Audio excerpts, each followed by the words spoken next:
কৃষকদের ৩৯,০০০ কোটি টাকা ঋণ দেবে ব্যাংক। কৃষি উৎপাদন বাড়াতে চলতি ২০২৫-২৬ অর্থবছরে কৃষকদের জন্য ৩৯,০০০ কোটি টাকা ঋণ দেওয়ার বরাদ্দ ঠিক করেছে বাণিজ্যিক ব্যাংকগুলো।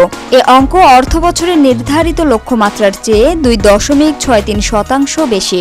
গত অর্থবছর কৃষি ঋণের লক্ষ্যমাত্রা নির্ধারণ করা হয়েছিল ৩৮,০০০ কোটি টাকা। মঙ্গলবার নতুন অর্থ বছরের জন্য কৃষি ও পল্লী ঋণ এ নীতিমালা ও কর্মসূচি আনুষ্ঠানিকভাবে ঘোষণা করেন কেন্দ্রীয় ব্যাংকের governor doctor Ahsan H Mansur. এ সময় উপস্থিত ছিলেন কৃষি ঋণ বিভাগের পরিচালক সহ বিভিন্ন বাণিজ্যিক ব্যাংকের প্রধান নির্বাহী ও ব্যবস্থাপনা পরিচালকরা। বাংলাদেশ ব্যাংক জানিয়েছে, কৃষি উৎপাদন বৃদ্ধি ও কৃষকদের সহায়তা নিশ্চিত করতে এ বছরের লক্ষ্যমাত্রা বাড়ানো হয়েছে। দেশের খাদ্য নিরাপত্তা নিশ্চিতকরণ ও কৃষি খাতে বিনিয়োগ উৎসাহিত করাই এর মূল উদ্দেশ্য।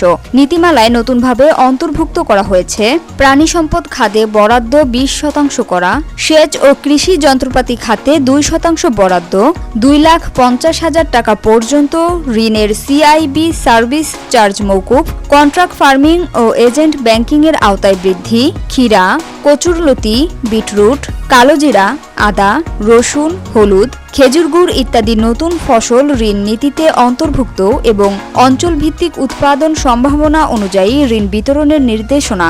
বাংলাদেশ ব্যাংক আশা করছে, কৃষি ও পল্লী খাতে পর্যাপ্ত ঋণ সরবরাহের মাধ্যমে কৃষিপণ্যের উৎপাদন বৃদ্ধি, মূল্যস্ফীতি নিয়ন্ত্রণ, কর্মসংস্থান সৃষ্টি এবং টেকসই অর্থনীতি গঠনে এ নীতিমালা গুরুত্বপূর্ণ ভূমিকা রাখবে।